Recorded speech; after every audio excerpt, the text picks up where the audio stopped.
நாளுக்காய் நன்றி செலுத்துகிறோம் ஆண்டவரே. நாட்டி ஒப்பு கொடுக்கிறோம் ஐயா. ஆண்டவரே, இந்த ஆராதனையை நீங்கள் ஆசீர்வதிக்க வேண்டுமாய் செபிக்கிறோம். பாடல்களுக்காய் துதிக்கிறோம் ஆண்டவரே. வருஷத்துக்காய் ஸ்தோத்திரிக்கிறோம் ஆண்டவரே. நீங்களுடைய வாக்குகளுக்காய் ஸ்தோத்திரிக்கிறோம் ஆண்டவரே. அப்பா, ஜாகரோதன் முடி வரைக்கும் வல்லமை அபிஷேகம் எல்லாவற்றையும் பெருந்து பரிசுத்த ஆவியானவர் ஆழ்ந்து கொண்டு கிரியை செய்வீராக. இப்படி வல்லமுள்ள கரத்தில் அர்ப்பணிக்கிறோம் ஆண்டவரே. அறிவிப்புக்காய் காணிக்கை பகுதி நேரங்களுக்காய் எல்லா நேரங்களையும் சமூகத்தில் அர்ப்பணித்து ஜெபிக்கிறோம். அத்துடைய பரிசுத்த ஆவியானவர் ஒவ்வொரு கர்த்தாவே அப்பா, காலங்கள் ஆளும் நேரங்கள் எல்லாவற்றையும் தேவன் ஆசீர்வதித்து இந்த நாள் முழுவதும் தேவ பிரசன்ன மகிமை ஆண்டவரே எல்லாவற்றையும் இந்த ஆலயத்தில் தங்கியிருக்க நீ கிருபை செய்க. ஆசீர்வதிங்க, வழி நடத்துங்க, பெரிய காரியங்களை செய்க. இயேசுவின் நாமத்தில் ஜெபிக்கிறோம் எங்கள் ஜீவனுள்ள பிதாவே.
துதிகளின் நேரம், இது வரி செலுத்துகிற நேரம், கர்த்தர் நம்முடைய வருகிற நேரம்.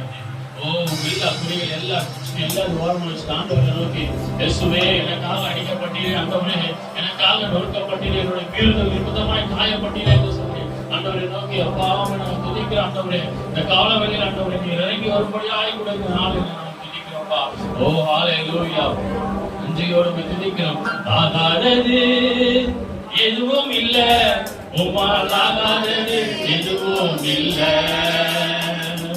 ஆகாதது எதுவும் இல்ல, உம்மால் ஆகாதது எதுவும் இல்ல.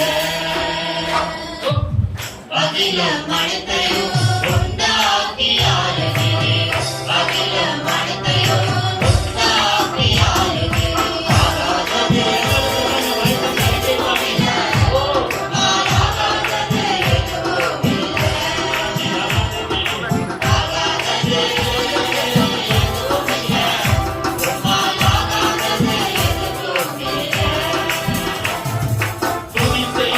தொடங்கியதும் எதிரிகள் தங்களுக்குள் வெட்டும்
ஓ என் நாமத்தினாலே என்னை கேட்டாலும் அதை நான் தருகிற தெய்வமா இருக்கிறேன் என்று சொல்லியிருக்கிறாரு.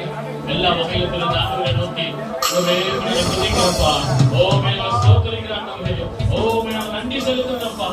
ஹalleluya ஹalleluya. நன்றி ஆண்டவரே. ஹalleluya ஹalleluya ஹalleluya ஹalleluya ஹalleluya ஹalleluya ஹalleluya. எல்லா வாய்களும் கரங்களை தட்டி பாடலாமே. எல்லா வாய்களும் ஹalleluya ஹalleluya ஹalleluya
தேவனே ஆராதிக்கின்றோம். தெய்வமே ஆராதிக்கின்றோம். அதிகாலையில் ஆராதிக்கின்றோம். ஆனந்த சத்தத்தோடு ஆராதிக்கின்றோம். அதிகாலையில் சொல்லுங்க ஆராதிக்கின்றோம். எல்லாம் கை தட்டி சொல்லுவோம். ஆராதிக்கின்றோம்.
ஆண்டவரை நோக்கி பார்க்கலாமா?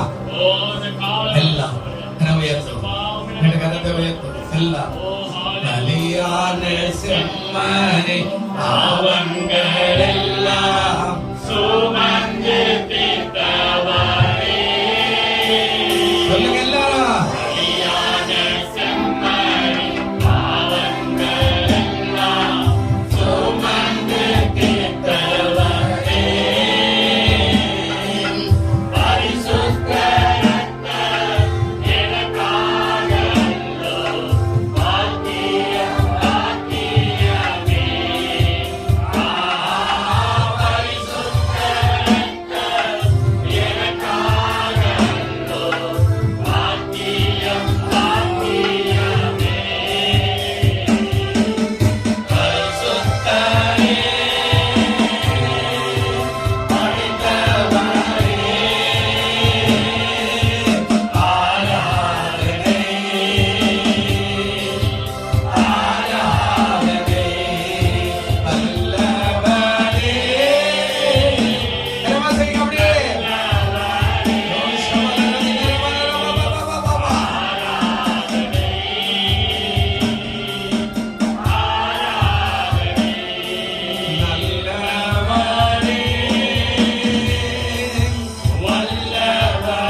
யோசுவா 3ஆம் அதிகாரம் 5வது வசனம். ஜனங்களை நோக்கி உங்களை பரிசுத்தம் பண்ணிக் கொள்ளுங்கள், நாளைக்கு கர்த்தர் உங்கள் நடுவில் என்ன செய்ய போறாரா? இன்றைக்கு பரிசுத்தம், நாளைக்கு அற்புதம். அதை இப்படி கூட ஒரு ஆக்கியோன் ஒரு வேதத்தில் இப்படி சொல்லி வச்சிருக்கிறார். அதாவது பரிசுத்தம் உடனடியாக அற்புதம் அப்படின்னு கூட சொல்றார். இன்னொரு இடத்துல சொல்றார், நாளைக்கு அப்படின்னா என்றைக்கு நீ பரிசுத்தமாகறியோ அன்றைக்கு ஆசீர்வாதம். வேதத்துல அப்படிதான் சொல்றார். அப்போ ஆண்டவருடைய நாமத்துக்கு மகிமை உண்டாகட்டும். இந்த வார்த்தையை தான் நம்ம வாக்குத்தத்தமா நம்ம தியானித்து அதுதான் போன வாரம் கூட பேசணும். இன்னைக்கு அதுல இருந்து ஒரு காரியத்தை ஆண்டவர் வெளிப்படுத்துறார். அதாவது இது என்ன அப்படின்னா, ஊழியர்களை கொண்டு ஆண்டவர் அந்த இடத்துல அற்புதத்தை செய்யற ஒரு காட்சி. அதுதான் இங்க சொல்றோம். அதாவது இன்று பரிசுத்தம், நாளை அற்புதம். உங்களை பரிசுத்தம் பண்ணுங்கள், அற்புதங்களை எதிர்பாருங்கள். எல்லாமே விசுவாசம் தான். அற்புதங்களை கட்டாயம் எதிர்பார்க்கும். நீங்க வேதத்தை சுமந்து ஆலயத்துக்கு வரும்போது அப்படிதான் நீங்க வரணும். ஆண்டவர் என்னோட பேசுவா, என் மன கிளேசத்தை மாற்றுவா. நான் இன்றைக்கு கர்த்தரோடு கூட பேச போறேன். எதுக்காக ஜெபம், எதுக்காக ஆராதனை? நம்ம பாட்டு பாடுறோம், கை தட்டி நல்லா பாடுங்க. எதுக்காக ஆராதனை? ஆண்டவரோட நாம துதிக்கிறோம், ஆண்டவரே செய்த நன்மைகளுக்காக சோத்துறோம். அப்ப எதுக்காக? எல்லாமே ஒவ்வொன்றும் ஒரு முறை ஆண்டவர் வச்சிருக்கிறார். அப்ப என்ன சொல்றாரு? அற்புதங்களை எதிர்பாருங்க. உங்க குடும்பத்துல நாளைக்கு என்ன நடக்கணுமோ எதிர்பாருங்க. உங்க வாழ்க்கையில என்ன நடக்கணும் எதிர்பாருங்க. உலக மனுஷன் இதெல்லாம் வச்சுதான் உலகத்துல இருக்கிற மனுஷன் எல்லாம் சொன்னார். காந்தியடிகள் சொன்னார் அகிம்சை. அது 5, 6, 7 அகிம்சை. அதை படிச்சுட்டு தான் அகிம்சை. இயேசு என்கிற மனுஷன் இப்படி எல்லாம் இருக்கிறாரு, இப்படி எல்லாம் சொல்லிக்கிறாரு, நம்ம உங்களை சத்துருக்களை சிநேகின்னு சொன்னாரு அப்படின்னா நம்ம ஏன் கத்தி எடுத்து ரத்த சிந்தி எல்லாம் நாம் போராடுவானே? அகிம்சை வழி. அப்துல் கலாம் சொன்னார், நீங்கள் கனவு காணுங்கள். நீங்க என்ன பண்ணுங்க? கனவு காணுங்கள். வேதத்துல சொல்றார், நீங்க எதையா இருந்தாலும் விசுவாசத்தோடு கூட, நீங்கள் தரிசனத்தோடு கூட எதிர்பாருங்கள். அதான் ஆண்டவர் சொன்னார். எல்லாமே எதிர்பார்ப்பு தான். வேதத்தை சுமந்து வரும்போது எதிர்பார்ப்போடு வரணும். நீங்க சோர்ந்து இன்னைக்கு போவோம், அந்த மனுஷன் வைவாரு, ஆமா அவருக்காக தலை காட்டுவார், அப்படி எல்லாம் இல்ல. அது ஆசீர்வாதம் வரவே வராது. நீங்க எதிர்பார்ப்போட வரணும். இன்னைக்கு என் குடும்பத்தை ஆண்டவர் ரட்சிப்பார், ஆசீர்வதிப்பார். என் கடன் பிரச்சனை மாறும், என் வேதனைகள் மாறும், என் கண்ணீர் மாறும், என் எதிர்காலம் நல்லா, என் குடும்பத்தில் ஒரு மங்களகரமான கல்யாண காரியம் நடைபெறும் அப்படின்ற ஒரு எதிர்பார்ப்போடு கூட நீ ஆலயத்துக்கு ஒவ்வொரு நாளும் வரணும். என் சரீரத்துல நல்ல ஆரோக்கியத்தை தருவார் ஆண்டவர், எனக்கு வல்லமை கொடுப்பார் ஆண்டவர், என்னை உயர்த்துவார் ஆண்டவர், எனக்கு எதிர்காலத்தை சீரும் சிறப்புமாய் வைப்பார் என்று நீ எதிர்பார்ப்போடு கூட வரணும். எதிர்பார்ப்பு இல்லாம ஏதோ உப்பு சப்பு இல்லாத வந்துட்டு போனா எப்படி வந்து அப்படிதான் போவேன். எதிர்பார்ப்பு உன்னோடு கூட ஆண்டவர் பேசுவார். ஊழியக்காரனுக்கு ஏற்கனவே ராத்திரில ஒரு செய்தி கொடுத்திருப்பார். ஆனா உன்னுடைய எதிர்பார்ப்பு என்னவோ, உன்னுடைய ஏக்கம், உன்னுடைய தாகம், உன்னுடைய கண்ணீர், உன்னுடைய கவலை, அந்த எதிர்பார்ப்போடு வரும்போது இந்த செய்தியை மாற்றி வேற ஒரு செய்தி உனக்காகவே ஆண்டவர் பேசுகிறவராய் மாறுவார். ஹல்லேலூயா. ஆனா நீ ஏதோ அப்படியே நம்மளும் போறோம் குடும்பத்துக்கு வந்து. நான் உங்களுக்கு சொல்றேன், நீங்க எவ்வளவு நாளைக்கு உங்க பிள்ளை வரமாட்டா, உங்க புருஷன் வரமாட்டா, உங்க மனைவி வரமாட்டான் சாக்கு போக்கு நீ எவ்வளவு நாளைக்கு சொல்றியோ அவ்வளவு நாளும் உங்களுடைய குடும்பத்துல அந்த குறை வந்துகிட்டே இருக்கும். ஆண்டவர் புருஷனுக்காகத்தான் மறிச்சார் இல்ல, ஆண்டவர் மனைவிக்கு தான் மறிச்சார் இல்ல, ஆண்டவர் பிள்ளைகளுக்கு மட்டும் தான் மறிச்சார், எல்லாருக்குமே தான் ஆண்டவர் மறிச்சார். ஹல்லேலூயா. அப்ப அதை நினைச்சுதான் நீ ஆண்டவரை ஆராதிக்கணும். அதை நினைச்சுதான் வேதனை வேதனை அப்படின்னு சொல்லிக்கிட்டே இருக்கிற காலங்கள் மாற்றுவதற்கு எதிர்பாரு. அற்புதங்கள் நடக்கட்டும். பாருங்க, இந்த பகுதிக்கு நாம் போவோம். கர்த்தர் ஆசீர்வதிப்பார். இது ஊழியர்களை கொண்டு ஒரு அற்புதத்தை செய்த ஒரு மாதம். அதே 3ஆம் அதிகாரம் நாம திறந்து கொள்ளுவோம். இப்பொழுது நான் ஒரு பகுதி கடைசி பகுதிக்கு வருவோம். 3ஆம் அதிகாரம் கடைசி பகுதி. ஆண்டவருடைய நாமத்துக்கு மகிமை உண்டாகட்டும். ஆண்டவர் நிச்சயமாக பெரிய காரியங்களை செய்கிறவராக இருக்கிறார். 3ஆம் அதிகாரத்துல ஆண்டவர் சொல்றார். இந்த இடத்துல பாருங்க, ஒரு 7 ஆசீர்வாதங்களை இதுல வச்சிருக்கிறார். நான் வேகமா போயிருவேன், ஏன்னா இது ரொம்ப நேரம் ஆகும். இது கிட்டத்தட்ட 1 மணி நேரத்துக்கு மேல போகும். இதை பேச முடியாது. நான் உங்களுக்காக சுருக்கமா சொல்லிட்டு போறேன். 7 காரியம். முதலாவது காரியம் 3ஆம் அதிகாரம் 13வது வசனம் கொஞ்சம் வாசிங்க. சம்பவிப்பது என்னவென்றால், அதாவது என்ன சொல்றாரு? சம்பவிப்பது என்னவென்றால், சர்வ பூமிக்கும் ஆண்டவராய கர்த்தரின் பெட்டியை சுமக்கிற ஆசாரியர்களின் உள்ளங்கால்கள் யோர்தான் தண்ணீரிலே பட்ட மாத்திரத்துல மேலே இருந்து ஓடி வருகிற யோர்தானின் தண்ணீர் ஓடாமல் ஒரு குவியலாக நிற்கும். அடையாளம். உனக்கு என்ன செய்ய போறாரு அடையாளத்தை முன்னாடி சொல்லிட்டார். பெரியமானவர்களே, நீ ரட்சிக்கப்பட்டு உள்ள வர ஆரம்பிச்சால முதல் எப்ப சபையில் வந்து உட்கார ஆரம்பிக்கிறியோ அன்னைக்கே உனக்கான ஒரு திட்டத்தை ஆண்டவர் வகுத்து வச்சிருந்தார். ஹல்லேலூயா. நீ நினைக்கிற எனக்கு ஒண்ணுமே செய்யல ஆண்டவர், இல்லங்க, அவருடைய பாதை உனக்கு சரியா வச்சிருக்கார். ஆனா அது நீ நாள் ஆக ஆக ஆகத்தான் உணர முடியும். நீ ஜெபிக்க, வேதம் வாசிக்க நான் உங்களுக்கு நிறைய சொல்லுவேன். அதாவது நீங்க ஆலயத்துக்கு வரும்போது ரட்சிக்கப்பட்டீங்க ஞானஸ்நானம் எடுத்தா உங்களுடைய வேத புத்தகத்தோடு தான் நீங்க வரணும். எப்ப பேசுவாரு? நீ வயது வரும்போதே கூட திடீர்னு உன்னோட கூட இடையில ஆண்டவர் பேசுவார். என்ன ஒரு வார்த்தை வருது, இந்த வார்த்தை எங்க கேட்ட மாதிரி இருக்குது, பார்த்த மாதிரி இருக்குது, உடனே பைபிள் எடுத்து எங்கேயும் கூட பார்க்கலாம். ஓ, இந்த வார்த்தை என்னோட பேசுற, நான் ஏதோ அற்புதங்களை செய்ய போறார். எப்ப பேசுவார், எப்படி பேசுவார் யாருக்குமே தெரியாது. எந்த சந்தையில இருந்தாலும் பேசலாம், சந்தைகள்ல கூட எங்க இருந்தாலும் வார்த்தை வரும். ஊழியக்காரர் சொன்னார் ஒருத்தர், நீ கட்டுப்பாடோட பயபக்தியோட ஆராதல்ல. நம்ம போன வாரம் அங்க நோட்டீஸ் இன்னைக்கு தான் பிரிச்சலாம் போயிருந்தோம். பெரிய ஊழியக்காரர், ரொம்ப வயசாயிட்டார். வேற அவன் சொன்னார், நான் பேசி முடிக்கிற வரைக்கும் அமைதியா நீங்க இருந்தா உங்களோட ஆண்டவர் பேசுவார் அப்படின்னா. அவ்வளோ பைட், பெரிய மண்டபம். நம்மளால பிள்ளைகள் ஓடிக்க முடியாது, அப்பதான் போகணும். ஒரு ஆளு கூட வாய் திறக்கவே இல்லை. 2 மணி நேரம் உட்கார்ந்து 9 மணிக்கு அந்த கூட்டம் முடியுது. நாங்க அந்த கூட்டத்துக்கு போய் வரும்போது 12:30 மணிக்கு தான் வீட்டுக்கு வந்தோம். பஸ் இல்லாத, சாப்பாடு இல்லாத, எங்கேயோ அலைஞ்சி, மழை வேற. பாருங்க, நாம பயபக்தியா இருந்தா நமக்காக ஆண்டவர் பேசுவார். அல்லேலூயா சொல்லுங்க, அல்லேலூயா. நாம கட்டுப்பாடோட பரிசுத்தமா இருந்தா நமக்காக ஆண்டவர் பேசுவார். நாம இங்க சொல்றாரு, அதாவது இப்படி நடக்கும் என்று ஒவ்வொருத்தருக்கும் ஒரு தரிசனத்தை வச்சுட்டார் ஆண்டவர். நீங்க நினைக்கிறீங்க என் ஆண்டவர் விட்டாங்க, என் ஆண்டவர் கண்டுக்கவே இல்லைங்க, அவர் என்ன ஆண்டவருங்க, நேற்று காத்தால வந்து அவங்களுக்கு கொடுக்குறார், இவங்களுக்கு கொடுக்குறார், இவரு பாடுறார், இந்த அம்மா பாடுறார், என்ன என்னன்னு கண்டுக்கலுங்க, ஆண்டவருக்கு மோசங்க, அப்படியெல்லாம் இல்ல. நீ எப்போ சபைக்கு உள்ள வரையோ உனக்கான தரிசனம் இருக்கிறது. ஆனா அந்த தரிசனத்தை நீ சரியா செய்யலன்னா அது வேறு ஒரு பாதைக்கு கடந்து போயிடும். சவுலையும் ஆண்டவர் கூப்பிடுறார். முதல் ராஜா சவுல் தான், நல்ல கவனிங்க. முதல் ராஜா சவுல் தான். அவனை ராஜாவை பண்றார், அவனுக்கு திட்டங்களை போடுறார், தரிசனம் எல்லாம் கொடுக்கிறார். என் தோளுக்கு மேல வளர்ந்துருக்கிறான், ஜனங்களுடைய தோளுக்கு மேல உயரமான மனுஷனா இருக்கிறான், அவன் இந்த ஜனங்களை நடத்துவான்னு ஆண்டவர் அன்போடு கூட அவன் அபிஷேகம் பண்றார். ஆனா அவன் உள்ள வந்த உடனே அவன் பழைய மாதிரி ஆயிட்டான். நமக்குள்ள பழைய பாவம் இருக்குல்ல, கவனிங்க, அது மாறல.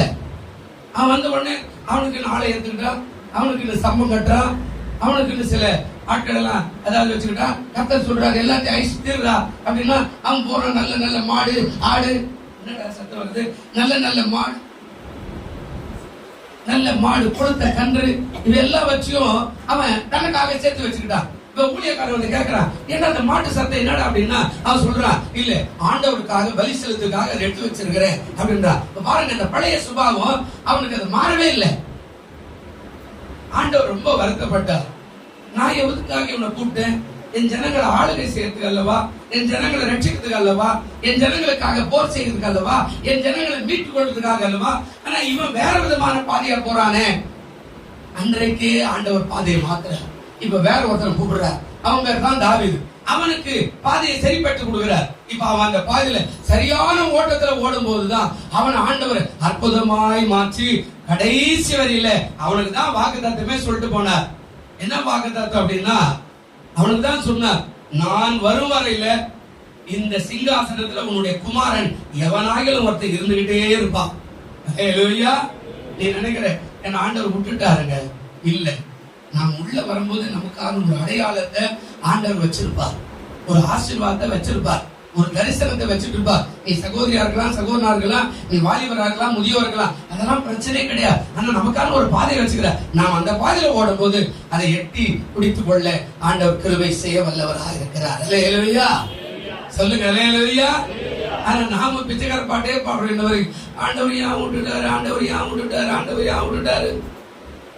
வளரும் போதும் நம்ம ஆண்டவருக்கு பிரயோஜனம் இல்லை, வளர்ச்சி இல்லாதப்போ நம்ம ஆண்டவருக்கு பிரயோஜனம் இல்லை, நல்ல சம்பாதிக்கும் போது ஆண்டவர் கொடுக்கறது இல்ல, பிச்சைக்காரனா இருக்கும் போது ஆண்டவர் கொடுக்கறது இல்ல, கால சூழ்நிலை நல்லா இருக்கும் போது ஆண்டவர் ஆராதிக்கிறது இல்ல, விரதம் வாசிக்கிறது இல்ல, வாழ்க்கை தரம் மாறி போகும் போது அதை செய்யறது இல்ல. நல்ல கவனிங்க, நமக்கான தரிசனத்தை இங்க சொல்றார் யோசுவாவே, சொல்றார் யோசுவாவே ஒரு அடையாளத்தை உனக்கு வச்சுட்டு போறேன், இப்படிதான் இங்க அற்புதம் நடக்கும், இப்படிதான் நடக்கும் அப்படின்னு சொல்றார். இப்ப பாருங்க, 2வது அதே 3ஆம் அதிகாரம் 14வது வசனம் முதல் பகுதியில் என்ன சொல்றாரு பாருங்க. ஜனங்கள் யோர்தானை கடந்து போக தங்கள் கூடாரங்களிலிருந்து புறப்பட்டார்கள். போதும், நல்ல கவனிக்கணும். இப்போ ஆண்டவர் தரிசனத்தை போட்டார்.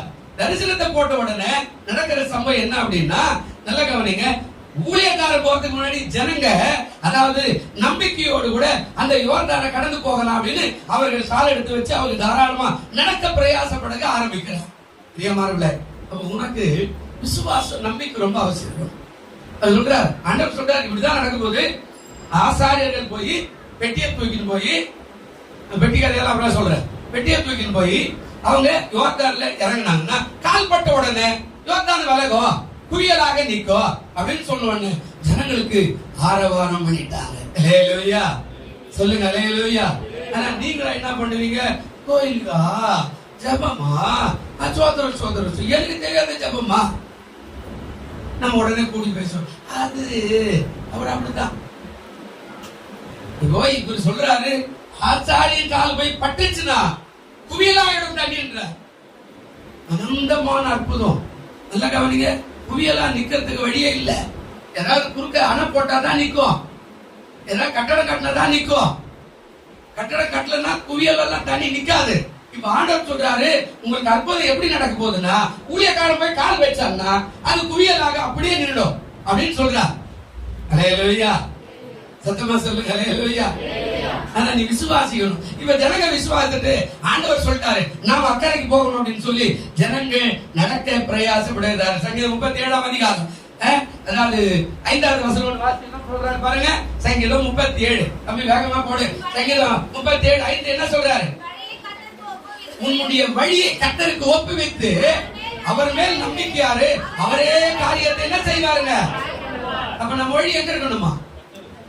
நம்ம வழி தாறுமாறா இருக்குது. சண்டே கோயிலுக்கு வர வழி எங்க? ஊரை சுத்துறோம். ஆமா, நிறைய நம்ம சபை பிள்ளைகள் எங்க சர்ச்சைக்கு வரது இல்ல. சண்டே எங்க இருக்கணும்? ஆராதனை. நான் ஏன் போனோம்? எனக்காக ஆண்டவர் சிலுவையில் மரிச்சாரு, எனக்காக அவர் ரத்தம் சிந்தினார், எனக்காக ஈட்டினால் குத்தப்பட்டார், எனக்காக முள்முடியை சுமந்தார். அவர்னால தான் நான் நல்லா இருக்கிறேன், அவர்னால தான் நான் சந்தோஷமா இருக்கிறேன், அவர்னால தான் நான் ஆரோக்கியமா இருக்கிறேன். ஆனா நம்ம வழி ஞாயிற்றுக்கிழமை தான் காது குத்துது, கல்யாணம் எங்க என்னென்ன இருக்குது எல்லாத்துக்கும் சுத்தி இருக்கிறோம். சர்ச்சை எல்லாம் ஒண்ணும் வேண்டாம் அப்படின்ற மாதிரி நாம இருக்கும்போது நம்ம வழி கர்த்தருக்கு பிரயோஜனமற்ற வழியா இருக்கிறேன். நான் அடிக்கடிக்கு சொல்லுவேன், ஞாயிற்றுக்கிழமை பிள்ளைய டியூஷனுக்கு அனுப்பாங்க. அது எப்பேற்பட்ட காரியம் வந்தா இங்க வந்துட்டு போட்டோம், உன் வாழ்க்கை ஆசீர்வாதமா இருக்கும். அல்லேலூயா. நான் நிறைய ஆட்கள் இதே சபையில் சொல்லுவேன், கீழ்படியாம ஞாயிற்றுக்கிழமை அதாவது ஸ்பெஷல் கிளாஸ்க்கெல்லாம் போன பிள்ளைகள் அவங்க குடும்பம் என்ன நிலைமையில் இருக்குன்னு இப்ப கூட சொல்லுவேன், எனக்கு தெரியும். ஆனா வேதம் அப்படி சொல்லல. ஏன் தெரியுமா? ஞாயிற்றுக்கிழமை ஆண்டவருடைய நாள், நீ அங்க இருக்கணும். அந்த சபை 1 மணி நேரமோ, அது 2 மணி நேரமோ, அது 4 மணி நேரமோ, அல்லது அரை மணி நேரமோ நாம் உட்கார்ந்து ஆராதிக்கிறவளா இருந்தாதான் நம்ம வழி கர்த்தருக்கு பிரயோஜனமா இருந்தாக்க ஆசீர்வாதம் வரும். அப்ப ஆண்டவர் சொல்றாரு, ஜனங்கள் நம்பிக்கையோடு புறப்பட்டார்கள். அல்லேலூயா. நம்பிக்கையினால் நீ வாழ்வு பெறுவா, நண்பனே நீ பயப்படாதே. கை தட்டு பார்க்கலாம். நம்பிக்கையினால் நீ வாழ்வு பெறுவா, நண்பனே நீ பயப்படாதே. பயம் வேண்டாம், திகில் வேண்டாம், அடைக்கலம் உன்னை நடத்தி செல்வார். சொல்லுங்க. பயம் வேண்டாம், திகில் வேண்டாம், அடைக்கலம் உன்னை நடத்தி செல்வார். நம்பிக்கையினால் நீ வாழ்வு பெறுவார், நண்பனே நீ பயப்படாதே. அல்லேலூயா. அப்போ முதல்ல நடக்கணும் ஒரு அற்புதத்தை வச்சுட்டா நம்ம உள்ள வரும்போது நமக்கு ஆசீர்வாதம். நமக்கு தெரியாத ஆரம்பம். நீ வளர்ந்து வளர்ந்து வேதம் வாசித்து ஜெபித்து ஆராதிக்க ஆராதிக்க ஆராதிக்க கர்த்தர் உனக்கு காட்டுவார், உனக்கான தரிசனம் இதுதான் மகனே மகளே. நாம நினைச்சுக்கிறோம் இல்லை. 2வது சொல்றார், ஜனங்கள் நம்பிக்கையோடு யோர்தானை அவர் சொல்லுகிறார் அப்படின்னா அவர் மேல நம்பிக்கை வச்சுட்டு கடந்து போறார். 3வது என்ன நடக்குது பாருங்க. அதே 14வது வசனம் பிற்பகுதியில ஆண்டவர் சொல்றாரு, ஆசாரியர்கள் உடன்படிக்கை பெட்டியை ஜனங்களுக்கு முன்னே சுமந்து கொண்டு போய் யோர்தான் மட்டும் என்ன செய்தார்கள் இருக்குதா? இப்போ 3வது என்ன நடக்குது அப்படின்னா, ஆண்டவர் ஏற்கனவே சொன்னாரு உடன்படிக்கை பெட்டி ஆசாரியர்கள் சுமந்து கொண்டு யோர்தான்ல கால் வைக்கணும் அப்படின்னா, 3வது நடக்கிற சம்பவம் என்ன அப்படின்னா, இங்க சொல்றாரு ஆசாரியர் பெட்டியை சுமந்து கொண்டு போனார். இந்த பெட்டியில என்ன இருக்கும்? எபிரேயர் நிருபம் 9ஆம் அதிகாரம் 4வது வசனம் பாருங்க. எபிரேயர் நிருபம் 9ஆம் அதிகாரம் 4வது வசனம் இருக்குதா பாருங்களேன்.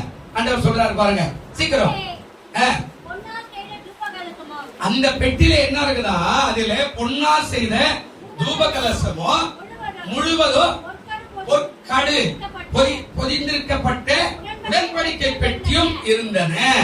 நல்ல கவனிக்க, இந்த பெட்டி தான் தூக்க சொல்றார் ஆசாரியரை. அந்த பெட்டியில மன்னா வைக்கப்பட்ட பொற்பாத்திரம், ஆரோனுடைய தளிர்ந்த கோலும், உடன்படிக்கையின் கற்பனைகளும் இருந்தது. இயேசு உலகத்துக்கு வரும் வரையில இருந்த மகா பரிசுத்த ஸ்தலத்தில் இருந்த பெட்டி அதுதான். நல்லா கவனிங்க, அந்த பெட்டியில 3 இருக்குதான். ஒண்ணு மன்னா, அதாவது இஸ்ரவேல் ஜனங்கள் விடுதலையாகி போகும்போது எகிப்தை விட்டு போயிட்டாங்க. எகிப்துல போய் செங்கடல் தாண்டி வெளியில போயிட்டாங்க. இப்ப அவங்களுக்கு சாப்பாடு யார் கொடுப்பான் அப்படின்னா, பரலோகத்துல தேவதூதர்கள் புசிக்கிற மன்னா என்ற ஒரு ஆகாரத்தை அவர்களுக்கு கொடுத்தாரு. அதை புசித்தார்கள். அது ஞாபகார்த்தமா அந்த மன்னா ஆண்டவர் அங்க வைத்தார். ரெண்டாவது அது சொல்றாரு இன்னொரு காரியம், ஆரோனுடைய துளித்த கோல் அப்படின்னா என்ன? அங்க இருக்கிற பழைய ஏற்பாட்டுல மோசே காலத்துல ஒரு கிட்டத்தட்ட ஒரு கோத்திரத்துக்கு 1 பேரு 12 பேர் வந்து மோசே கிட்ட சண்டை போட்டாங்க. என்ன, உங்களோட தான் ஆண்டவர் பேசுவாரா, என் கூட பேச மாட்டாரு, நீ தான் பெரிய ஊய்க்காரனா, நான் ஊய்க்கார இல்லையா? இந்த காரியம் அங்கேயே ஆரம்பிச்சிருச்சு. அவன் மோசே வேதனைப்பட்டு சொல்றான், ஆண்டவரே, நான் ஒரு கழுதை ஆகிலும் ஒரு குதிரை ஆகிலும் நான் எடுக்கவே இல்லை. இந்த ஜனங்க வீணா என் மேல பழி போடுறாங்க. இந்த ஊழியத்தை நீ பார்த்துக்கொள்ள அப்படின்னு சொல்லி வேதனைப்பட்ட போது ஆண்டவர் கோத்திரத்துக்கு அந்த கோலை எடுத்து வர சொன்னார். கோத்திரத்துக்கு கோலை எடுத்து ஆசாரி கூடத்துல வச்சுட்டு நாளை காலையில வந்து பாருன்னா, நாளை காலையில வந்து பார்த்தா அந்த 12 கோல்ல 11 கோல் இதே மாதிரி எப்படி நல்ல காஞ்சி போயிருந்தோ அதே மாதிரி இருந்தது. ஆனா ஒரு கோல் எடுத்து பார்த்தா அதுல மாதள செடி இலை விட்டு காய்த்து பூத்து அந்த காரியம் துளிர்த்திருக்கிறத பார்த்தா ஆண்டவர் சொன்னார், நான் இந்த 12 கோத்திரத்தில் இவனுங்களெல்லாம் நான் கூப்பிடல, இந்த ஆரோனை மட்டும்தான் நான் ஊழியத்துக்கு அழைக்கிறேன், இதுதான் சாட்சி அப்படின்னு சொல்லி அதை சொன்னார்ல, அதை அடையாளமாக அதுல வச்சார். அல்லேலூயா. விசுவாசிக்கும் ஊழியக்காரனுக்கு ஒரு உடன்படிக்கை இருக்குது. உங்களோட கூட நான் சகஜமா பேசினா கூட ஊழியக்காரனுக்குரிய மரியாதை நீ கட்டாயம் கொடுக்கணும். அல்லேலூயா. நீ ஊழியக்காரன் எவ்வளவு கேவலமா பேசினாலும் ஒரு பாவம் தான். ஊழியக்காரன் சரியில்லை, மோசக்காரன், அயோக்கியம், திருடன், ஏமாத்தல், எதை பேசினாலும் அது பாவம். அது திரும்ப உங்க வீட்டுக்கு வந்துடும். அவர் சொல்றாரு, நான் அவனை அழைச்சிருக்கிறேன், அழைக்கிறதுனால தான் இவ்வளவு பெரிய சபையை நடத்த முடியும். அழைப்பு இல்லாமல்லாம் ஒண்ணு அவனை போயா நான் இப்படி பேசுறேன், நம்ம பேசுறேன், இந்த ஊழியமா ஒண்ணு அவனை தூக்கி போட்டு ஊர் போட்டு சேர்ந்துருவான். இதுல பேர் அந்த மாதிரி போயிட்டா. அழைப்பு இருந்தா தான் ஒருவன் ஆத்துமாவை நன்றாக விசாரித்து அதை செய்ய முடியும். அப்ப ஆண்டவர் சொல்றார், நான் இவனை தான் அழைச்சேன், அதனுடைய அழையா. 3வது சொன்னார், உடன்படிக்கையின் கற்பனைகள் இருந்ததுன்னா, கற்பனை இந்த வேத வசனம் அன்னைக்கு தோல் சுருள்ல ஆண்டவர் எழுதி கொடுத்தாரு. அதுக்கு முன்னாடி ஒரு கல்லுல அவர் என்ன பண்ணார், அக்கினியால் ஏதுனார், அதாவது 10 கட்டளை, அத அந்த கற்பலகையை அதுல வச்சு இதை மூலத்தையும் மூடி வச்சார். இதுதான் அந்த மகா பரிசுத்தலத்துல இருந்தது. இத சுமந்து போகும் போதெல்லாம் ஆண்டவர் அற்புதங்களை செய்வார். அல்லேலூயா. சத்தமா சொல்லுங்க, அல்லேலூயா. இந்த 3ம் வீட்டுல இருக்கணும். நீ ஒவ்வொரு நாளும் அதை சுமக்கணும். அங்க சொல்ற கற்பனை, அதாவது வேத புத்தகத்தை ஒவ்வொரு நாள் இருதயத்துல வாசித்து வாசித்து சுமக்கணும். என் ஆண்டவருடைய சொல்லி இருக்கிறார், கர்த்தர் சொல்லி இருக்கிறார், உனக்கு விரோதமாய் உருவாக்கப்பட எந்த ஆயுதம் என்ன செய்யாது, வாய்க்காது, சொல்லி சொல்லி சொல்லி சுமக்கணும். ஆனா நீ ஒரு கதை பேசுற, நாட்டு கதை பேசுற, சினிமா கதை பேசுற, எந்த படம் எப்ப ரிலீஸ் ஆகுதுன்னு பாக்குற, அவனுக்கு என்ன வயசு, அவளுக்கு என்ன வயசு, அவளுக்கு எப்ப பிறந்த நாள், இதெல்லாம் கரெக்டா பேசுற. ஆனா பைபிள்ல ஆதாம் யாரு ஏவாள் யாருன்னா தெரியல. நீ அந்த கற்பனையை சுமக்கணும். அடுத்தது சொல்றாரு, மன்னா உனக்கு கொடுக்கப்பட்ட வார்த்தை அது உன் வீட்டுல இருக்கணும். அந்த பெட்டிக்குள்ள, உன் இருதயமாய பெட்டிக்குள்ள, அந்த வீடு என்ற பெட்டிக்குள்ள. 3வது சொல்றார், தளிர்ந்த கோல். உலகத்துல உன் குடும்பத்துல எல்லாரையும் விட்டுட்டு உன்னை மாத்திரம் தான் ஆண்டவர் கூப்பிட்டுருக்கிறார். அல்லேலூயா. பக்கத்துல கைப்பிடிச்சு சொல்லுங்க, உங்க வீட்டுல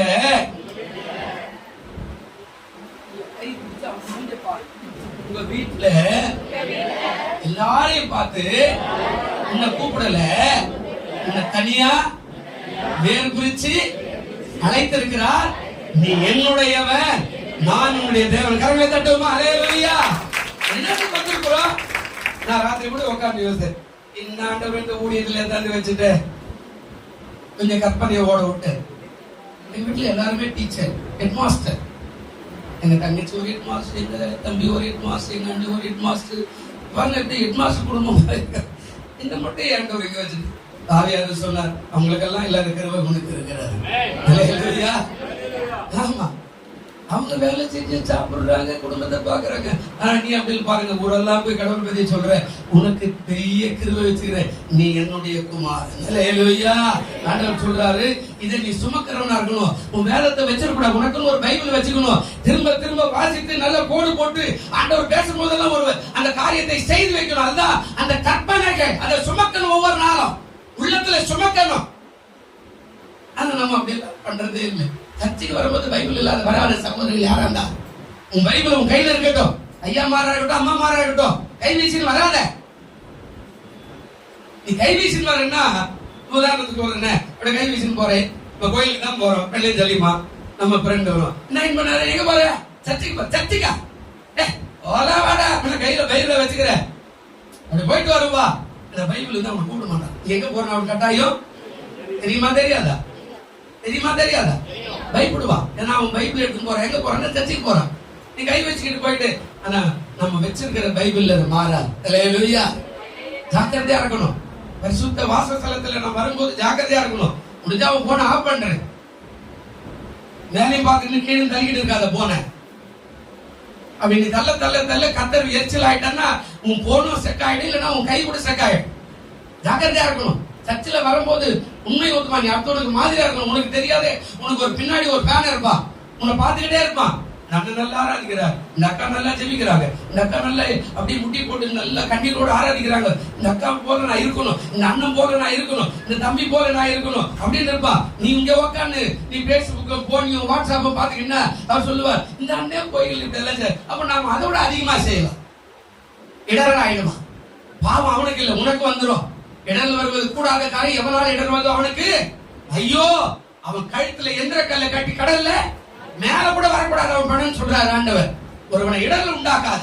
உன் ஆகாரத்தினாலோ, உடைய பேச்சினாலோ, உடைய செயல்னாலோ, உடைய ஜபத்தினாலோ, உடைய படிப்பினாலோ, உடைய நடையினாலோ, உடைய உடையினாலோ ஒருவனுக்கு இடர்கள் உருவாக்காத. தேவன் அதை விரும்ப மாட்டார். அவன் யாருன்றத உனக்கு தெரியாம ஒருத்தன் ஃபாலோ பண்ணுவான். அவன் பாருங்க, இங்க இந்த காரியத்தை நீ சுமக்கிறவனா இருக்கணும். நாலாவது காரியம் 3:15 வாசிப்போம். என்ன சொல்றாரு பாருங்க, யோசுவா 3:15. யோர்தான் அறுப்பு காலம் முழுவதும் கரை புரண்டு போம், பெட்டியை சுமக்கிற ஆசாரியுடைய கால்கள் தண்ணீர் ஓரத்தில் பட்டவுடனே மேலே இருந்து ஓடி வருகிற தண்ணீர் நின்றது. அல்லேலூயா. நல்லா யோசிச்சு பாருங்க. இப்ப அங்க ஒரு காரியத்தை சொல்றாரு, அதாவது மேலே இருந்து ஓடி வருகிற தண்ணீர் என்ன ஆயிட்டது அப்படின்னா நின்றது. பட்டவுடனே அற்புதம் எப்படி நடக்குது? நீ ஒரு விசுவாசி, நீயும் ஆண்டவருக்கு ஊழியக்காரனா ஊழியக்காரியா இருக்கிற அளவுக்கு தான் ஆண்டவர் உங்களை மாற்றி வச்சுக்கிறார். இப்ப அந்த சுமந்து கொள்கிற போற பெட்டியை சுமந்துக்கிட்டு போய் காலை எடுத்து தண்ணீர்ல வைக்கிறா. ஓடி வந்து கொண்டிருக்கிற யோர்தான் மேல ஆண்டவர் எழுதி வச்சுக்கிறார், அறுப்பு காலம் முழுவதும் யோர்தான் எப்படி இருக்குதா? இப்போ காவேரி ஆறு ஓடுகிறது. இப்பதான் குறைச்சுக்கிறாங்க. 1,50,000 கன அடி வீதத்தை பெங்களூர்ல திறந்து விட்டு உடனே மேட்டூர்ல கொள்ளளவு முடிஞ்சு அப்படியே 1,50,000 தண்ணீரை காவேரி ஆற்றில் தண்ணி திறந்து விட்டு உடனே இருகரையும் புரண்டு பக்கத்துல இருக்கிற அத்தனை ஊரெல்லாம் முழுகடிச்சிருச்சு. இப்பதான் 50,000க்கு குறைச்சுக்கிறாங்க. அப்போ யோர்தான் என்ன சொல்றா, அறுப்பு காலம் 3 மாசமோ 4 மாசமோ அறுப்பு காலம் முழுவதும் இருபுறமும் கரை புரண்டு ஓடுகிற அவ்வளவு வேகமாய் ஓடுகிற தண்ணீர்ல ஆண்டவர் சொல்றாரு, பெட்டியை சுமந்து போற ஆசாரியர்கள் கால் ஓரத்துல பட்ட மாத்திரத்துல 16 சொல்றார், மேலே இருந்து ஓடி வருகிற தண்ணி நின்று சாத்தானுக்கு, அதாவது அடுத்த ஆதாம் ஊர் வரைக்கும் ஒரு குவியலாக நின்ற. அல்லேலூயா. அப்போ அற்புதம் இங்கதான் ஆண்டவர் சொல்றார். அற்புதம் என்னங்க? அற்புதம். உன்னை அதிசயம் காண செய்வேன், நீ அற்புதம் கண்டிடுவாய். சேர்ந்து பாடுங்க பார்க்கலாம். உன்னை அதிசயம் காண செய்வேன், நீ அற்புதம் கண்டிடுவாய். இன்று வாக்களித்தார் தேவன், இன்று நிறைவேற்ற வந்து விட்டார். இன்று வாக்களித்தார் தேவன், இன்று நிறைவேற்ற வந்து விட்டார். உன்னை அதிசயம் காண செய்வேன்,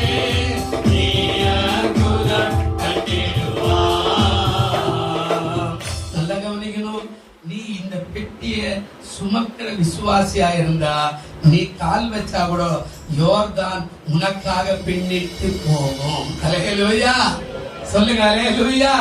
ஆனா நீயே விசுவாசம் இல்லாம சபைக்கு வர அப்படின்னா, நீயே விசுவாசம் இல்லாம ஜெபிக்கிற அப்படின்னா, நீயே விசுவாசம் இல்லாம வேத வாசிக்கிறனா, நீயே விசுவாசம் இல்லாம எழுந்து கண்ணை தந்துக்கின்னு இங்க அங்க பாத்துக்கிட்டு அப்படியே நிற்கிற அப்படின்னா அற்புதம் நடக்காது. ஆண்டவர் சொல்றார், ஆசாரியருடைய கால் பட்ட உடனே, அப்போ என்னத்துக்கு ஆண்டவர் அதை செய்தார் அப்படின்னா, நல்ல கவனிக்கணும்.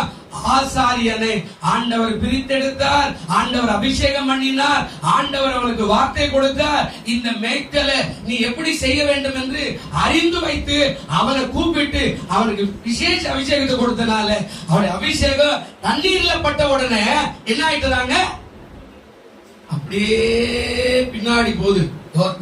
பிரியமானதே பிள்ளையே, கர்த்தர் அற்புதங்களை செய்கிற தேவன். நீ மறந்துடாத, உனக்கு என்ன அற்புதத்தையோ ஆண்டவர் செய்ய அவர் வல்லவராய் இருக்கிறார். ஐயோ நான் ஏன் இங்க வந்தேன் சொல்லாத, விசுவாசமா சொல்லு. நான் வந்த இடம் நல்ல இடம், கர்த்தர் என்ன ஆசீர்வதிப்பார் அப்படின்னு சொல்லு. யோர்தான் பின்னிட்டு போகிறாரு. யாத்திராகமம் 28ஆம் அதிகாரம் 1வது வசனத்துல 4வது வசனம் வரைக்கும் இருக்கிறது. 40வது வசனம் 15வது வசனம் கொஞ்சம் வாசிங்க. யாத்திராகமம் 40:15 வாசிங்க, சீக்கிரம் முடிக்கிறேன். ஏன்னா இன்னும் 3 பகுதி இருக்குது, 10 மணி ஆயிட்டது. என்ன சொல்றாருங்க, அவர்கள் எனக்கு ஆசாரிய ஊழியம் செய்யும்படி அவர்களையும் அவர்கள் தகப்பனையும் அபிஷேகம் பண்ணினபடியே அபிஷேகம் பண்ணுவாயாக. அவர்கள் பெரும் அந்த அபிஷேகம் தலைமுறை தோறும் நித்திய ஆசாரியத்துவத்துக்கு ஏதுவாய் இருக்கும் என்றார். ஓ நம்ம சொல்றோம், இவர் என்ன பெரிய பாஷா சொல்லாத. ஆசாரியனை கொண்டு நிறைய காரியங்களை ஆண்டவர் செய்வார், ஊழியக்காரனை கொண்டு நிறைய காரியங்களை செய்வார். கண்ணை மூடிய கூட தேவையில்லை, கண்ணை திறந்து மகளே போகும் வீட்டுக்காரன் ஜெயமாயிடும்னா ஆண்டவர் தானாளிகளுடைய வார்த்தை கேட்டு உன் வீட்டுக்காரியத்தை ஜெயமாய் மாற்றிடுவார். அல்லேலூயா. ஏன்னா பிரித்தெடுத்து அழைத்து அபிஷேகம் பண்ணி வச்சிருக்கிற அந்த ஆண்டவரை நீ கேவலப்படுத்த கூடாது. ஏன்னா ஊழியக்காரன் கனம் பண்ணணும்.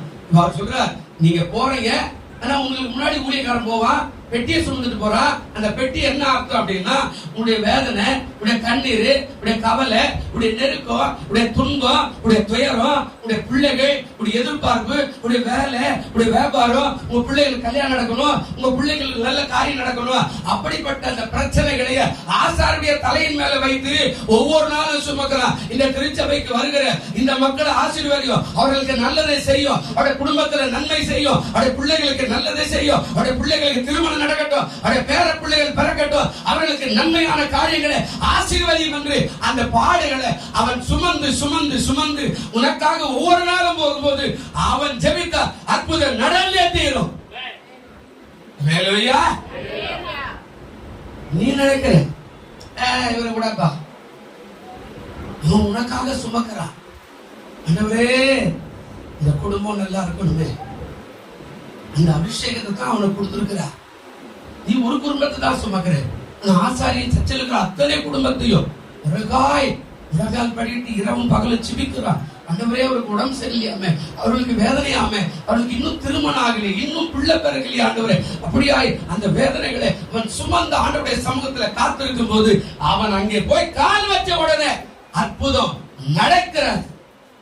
நீ அப்படிப்பட்ட ஊழியக்காரன் ரொம்ப கேவலமா பேசினா உனக்கு அற்புதம் எல்லாம் நடக்காது.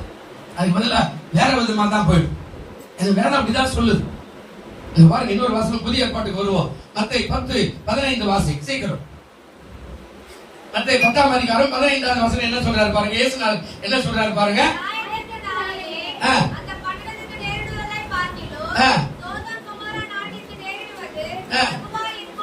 சரி 10:1 வாசிமா என்ன சொல்றாரு. வரவழைத்து என்ன கொடுத்தாருங்க, அசுத்த ஆவிகளை துரத்தவும், சகல வியாதிகளையும் சகல நோய்களையும் தீர்க்கவும் அவர்களுக்கு அதிகாரம் கொடுத்தார். ஊழியக்காரன் அழைக்கும் போது ஆசீர்வாதம், முன் அழைக்கும் போது உனக்கான ஆசீர்வாதம்.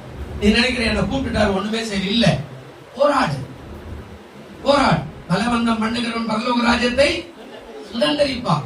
போராடு, போராடுனா கர்த்தர் இறங்கி வருவா. போராடுறதுனால தாங்க நான் உங்ககிட்ட பேசுறேன். எனக்கு 13 ஆபரேஷன், 8 வருஷமா நான் படுக்க நான் வாழ்வேன் என்ற நம்பிக்கையே கிடையாது என் வாழ்க்கை. நான் என் குடும்பத்துல இருக்கும்போது 8 வருஷம் நல்லது கெட்டது, கல்யாணம், கச்சேரி, சாவு, வாவு எதையுமே நான் பார்த்ததே கிடையாது. இந்த பக்கம் இப்படி யூரின் பெரிய டீ வச்சுட்டு, இந்த பக்கம் மோஷன் இப்படி ஒரு பெரிய டீ வச்சுட்டு பட்டப்படிக்கையா உட்காந்து கண்ணீரே தான் உணவா போய்கிட்டு இருந்த காலம். அந்த வேதத்தை சுமந்து அற்புதம் செய்வார் என்று நினைக்கும் போது, எதிர்பார்க்கும் போது ஆண்டவர் அற்புதத்தை செய்தார். அல்லேலூயா. அப்ப நீ ஒரு அற்புதத்தை பெற்றுக்கொள்ள விரும்புகிறாயா? நிச்சயமா நடக்கும். ஆனா ஆசாரியனை நம்பு. ஆசாரிய உனக்கு துரோகம் பண்ண மாட்டான். ஆசாரியனை கேவலப்படுத்தாத. பக்கத்து வீட்டுல சொல்றானு, பக்கத்துல இருக்கிறவன் சொல்றானு, ஆசாரியனை கேவலப்படுத்தாத. அவன் உனக்காக ஜெபிக்கிறவன், அவன் உனக்காக முழங்கால் பண்ணிடுறவன், அவன் உனக்காக இரவும் பகலும் போராடுறவன், உனக்காக பரிந்து பேசுறவன், உன் குடும்பத்துக்காக போராடுகிறவன். ஆனா நீ கொடுக்கிற சொற்ப காணிக்கை வச்சுக்கிட்டு அத ரொம்ப அற்பமா பேசாத. நீ கொடுக்கிற 10 ரூபாய் காணிக்கை வச்சுட்டு இவ்வளவு காரியமும் பண்ண முடியாது, ஆசாரி வயிற்று கூட கழுவ முடியாது. அதல்ல, ஏன் அழைச்சுக்கிறார்? உங்களுடைய குடும்பம் ஆசீர்வதிக்கப்படுறதுக்கு தான் ஊழியக்காரனை வச்சுக்கிறார். இங்க இரவும் பார்க்கணும், உட்கார்ந்து ஆண்டவரே ஆண்டவரே ஆண்டவரேன்னு பரிந்து பேசுறார். நீ மத்த ஊழியக்கார கூடத்துக்கெல்லாம் போலாம், நீ மத்த சபைக்கு போலாம். அவங்க அன்னைக்கு போன மட்டும் தான் ஜெபம் பண்ணுவாங்க. ஆனா தகப்பன் தன் பிள்ளைகள் மேல எப்போதும் கரிசனையா இருப்பார். ஒரு வாரம் கூட சொன்னேன், அப்சலேம் தாவீதை கொல்வதற்கு பிரயாசப்பட்டான். ஆனா அப்சலேம் சாகும்போது தாவீது சொன்னா, அப்சலேமே உனக்கு பதிலாக நான் மரித்து போனால் நலமாய் இருக்குமே. அதான் பெத்த மனம், வித்து பிள்ளை மனம். யோசிப்பார், நம்ம அப்பா கூட அதான் நினைக்கிறார், ஊழியக்காரர் கூட அதான் நினைக்கிறார், ஊழியக்காரர் கூட அதான் நினைக்கிறார், எந்த சூழ்நிலையா இருந்தாலும். அதனால அவர் மூலமா உனக்கு அற்புதங்களை செய்ய ஆண்டவர் வல்லவரா. இன்னும் 3 காரியம் இருக்கிறது. எனக்கு 10:05 ஆயிடுச்சு, நான் முடித்துக்கிறேன். இதுல இன்னும் நிறைய இருக்கிற ஜனங்கள் அதாவது நடந்தார்கள், யோர்தானிலே இறங்கி நடந்தார்கள். ஆசாரியர் அதாவது முடிவரை நின்றார்கள், சுமந்து கொண்டிருந்தார்கள். இந்த காரியமெல்லாம் பின்னாடி வரும். கடைசியாக சொல்றாரு, அதாவது 3:17 கடைசியில சொல்றாரு, உலர்ந்த தரை வழியாய் ஜனங்கள் என்ன செய்தார்கள்? இந்த சேது சகதி, இந்த வேதனை, கண்ணீர், கஷ்டம் எல்லாம் மாறி ஆசாரியர் நிற்கிறார். எல்லா ஜனங்களும் கடைசி வரையில போய் சேர வரைக்கும் ஆசாரியர்கள் அந்த பெட்டியை சுமந்துகிட்டு நிக்கிறான். ஒருத்தரும் கூட நிக்க கூடாது, எல்லாரும் அக்கறைப்படணும். இப்போ இவர்கள் வெற்றி நடை போடுகிறார்கள். உலர்ந்த தரை வழியாக அவர்கள் என்ன செய்கிறார்கள்? யோர்தானே. அது வரைக்கும் அந்த குவியல் அப்படியே நிக்குது. எல்லாம் கவனிக்கும். 1,50,000 கனஅடி தண்ணி வர அது அப்படியே நிக்குது. அது வந்துகிட்டே இருக்கு தண்ணி. ஆனா அந்த தண்ணி அப்படியே நிக்குது குவியலா. இப்ப உலர்ந்த தரையாய் மாத்திட்டார். ஜனங்க நடந்து போறாங்க. 20 லட்சம் பேர், 5 லட்சம் புருஷன், ஆளுக்கு ஒரு பொண்டாட்டியை கணக்கு வச்சுங்க. 10 லட்சம் பேர், ஆளுக்கு 2 பிள்ளைகளை கணக்கு வச்சுங்க. 20 லட்சம் பேர். இவங்க ஆடு மாடு ஒருவருக்கும் எத்தனை ஆடு, எத்தனை மாடு, எத்தனை கோவில் கழுத, எத்தனை வாத்து, எத்தனை கோழி எல்லாம் வச்சுதான் தெரியும். இது எல்லாத்தையும் நடக்க பண்ணணும். இப்போ செங்கடல்ல அதுதான் நடந்தது. இப்ப இங்க வெற்றிக்காக ஜனங்க போறா, எரிகோவை பிடிப்பதற்காக. நல்லா கவனிங்க. இது எல்லாம் போய் சேரும் வரையில ஆசாரியன் பெட்டியை அப்படியே சுமந்து நிக்கிறான். எல்லாரும் போனா இப்போ போற பாதை எப்படி? உலர்ந்த தரைவழி. அல்லேலூயா. உன் வாழ்க்கையில இருக்கிற சேரு மாறும், பாவம் மாறும், அக்கிரமம் மாறும், மீறுதல் மாறும், சாபம் மாறும், கண்ணீர் மாறும், கவலை மாறும். ஆசாரியம் பெட்டியை தூக்கி உனக்காக பிடிச்சு கொண்டு இருக்கிற வரையில உன் வாழ்க்கை செழிப்பாகவே இருக்கும். ஆனா பெட்டி அவன் கீழே இறங்கிட்டான்னா, இந்த குடும்பம் ஒண்ணுக்கு பொதுவாக ஆண்டவர் என்னால முடியாதுன்னு இறங்கிட்டா, பாடுகளும் வேதனை தான். தேவ பிள்ளையே அவன் பெட்டியை சுமந்து நிக்கிறான். யோர்தானை கடக்கிற வரையில ஒரு குழம்பு கூட வெளியே நிக்கூட, எல்லாம் அக்கறைப்படவில்லை. அவன் பெட்டியை சுமந்து 4 பேர் நின்னுக்கிறான். நல்ல கவனி. அற்புதம் எப்படி நடக்கிறதா ஆண்டவர் சொன்னார். இன்றைக்கு பரிசுத்தம், நாளைக்கு என்னதுங்க? என்னதுங்க சொல்லுங்க? இன்றைக்கு பரிசுத்தம், நாளைக்கு ஊழியக்காரனுடைய கால் பட்ட மாத்திரத்துல அற்புதம் நடந்தது, நடக்கும். ஒவ்வொரு நாளும் விசுவாசி கர்த்தருடைய ஆசை. எழுந்திருப்போம். இதெல்லாம் இருந்தா இன்னொரு நாளைக்கு பேசிக்கலாம். எழுந்திருப்போம். நல்ல பிதாவே, இந்த செய்தியை பார்த்து கொண்டிருக்கிற, கேட்டுக் கொண்டிருக்கிற அத்தனை பேரையும் பிதா குமாரன் பரிசுத்த ஆவியின் நாமத்துல ஆசீர்வதிக்கிறேன். இன்றைக்கு பரிசுத்தப்படுத்துங்க, நாளைக்கு உங்கள் நடுவில் அற்புதங்களை செய்வார் என்று சொன்னீர். அதற்காக ஸ்தோத்திரம். ஆசீர்வாதம் இயேசுவின் நாமத்தில். ஆமென்.